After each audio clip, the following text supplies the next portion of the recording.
How do you sense the reception is in this country for Viet Kieu coming back to Vietnam? It's a complex relationship. Long before the Viet Kieu returned, they were already a kind of seduction for those who never made it across the ocean and escaped. And before the Vietnamese Americans returned, they were already sending home photos of themselves, you know, the new cars, the new house, and how the kids have grown so tall, you know, and it was a kind of a romantic notion that those who didn't leave had of those who have left. And even before the Viet Kieu returned, he was already a mythology for a whole population that was during the Cold War under terrible poverty. So the reception was actually very good at the beginning because there was a kind of propaganda to welcome Vietnamese overseas back, because then the government would look good. You know, here are the people who were forced to flee and became very political overseas. And if they come back, then the government can say, look, we have no problem with Vietnamese overseas. They're not politically against us. Here they are, you know. Among the people, it was interesting because they never seen Viet Kieu coming back before, you know, until 1990s, early 1990s. And they have all this fascination, you know. Do you eat rice in America? Do you use microwave? You know, how do you use a computer? And then over time, they become familiarized with Vietnamese, but Vietnamese Americans. But the problem is we stand out every time we return for years because just by the look of the way we dress, the way we walk, our body gestures, even if we speak Vietnamese, they can tell the accent has shifted. For instance, I speak Vietnamese with a Californian accent. And you know, one girl told me the other day, the moment I said hello, she said, I already know you're a Viet Kieu. So there is that distinction still. It had shifted over the years because, of course, as you know, Vietnam has become more wealthy than ever before. There is a discernible middle class. There is an elite class. There is a cosmopolitan feel to the major cities like Saigon, Da Nang, and Hanoi.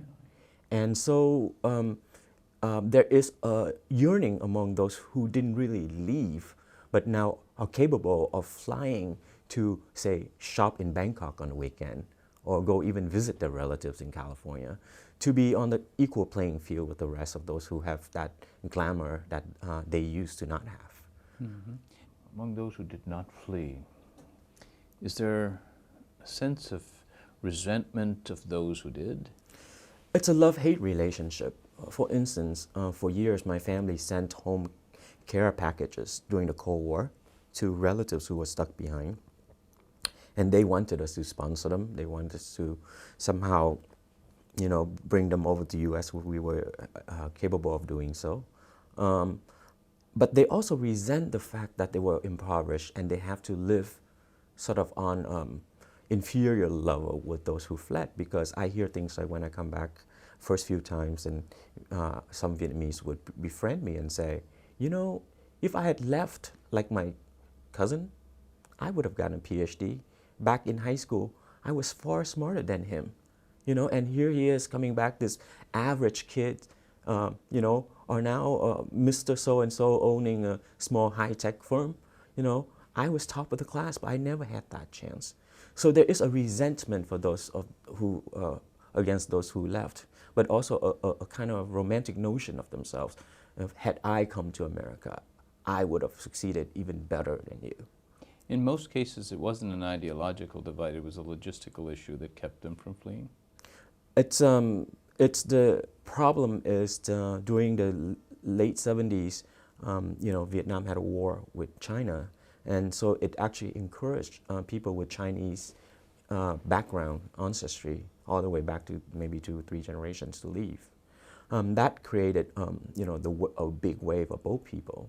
And because more people fled overseas in the 80s and they themselves become successful in America, it created a kind of economic incentive. You know, not everyone fled because I will readily admit that they were not personally prosecuted. Although it could be argued that living in a police state, you are naturally persecuted, but that they wanted to have a transformation of their own lives.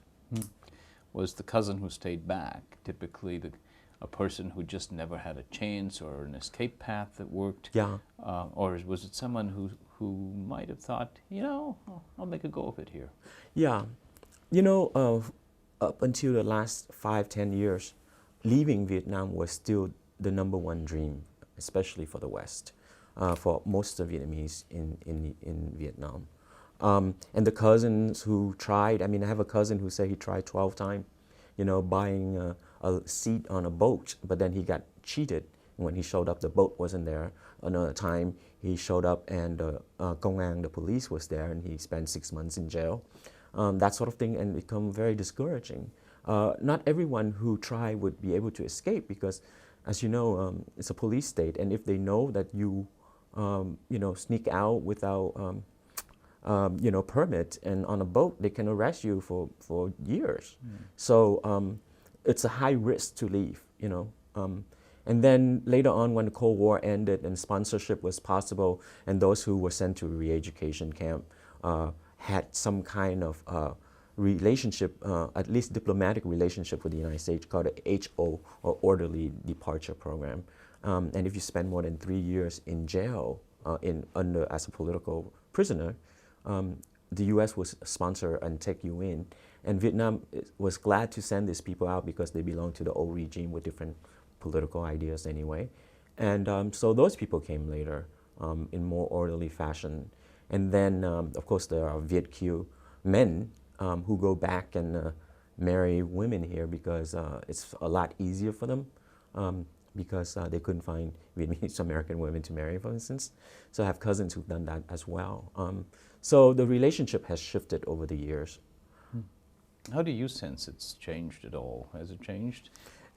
In some way, it changed dramatically. In some way, it hasn't at all. You know, the flights between Saigon and Hanoi is the busiest flight in Vietnam. Businesses are done regularly between the two cities. There's a lot of Northerners who went south and, you know, considered by the Southerners as carpetbaggers, really, who took over big villas and ran operations. And, you know, and so there was a lot of resentment in the South. After all, you know, Saigon was a big market and Hanoi was a political center.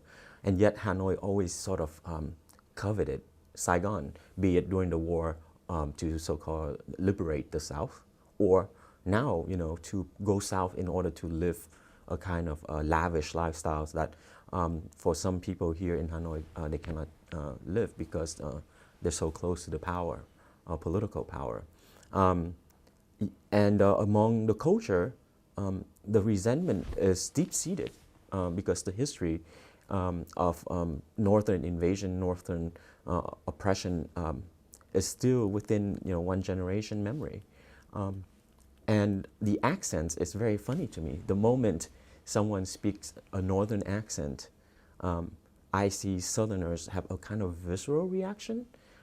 They don't show resentment, but they become less friendly. They say hello, but they don't share a joke with them. They don't open up. They stay polite. But if you're a Southerner, even if you're a Viet Kieu Southerner, they can hear your Southern accent and they talk to you right away. It's almost like a kind of instinctive reaction to the dichotomy that still hasn't really shifted.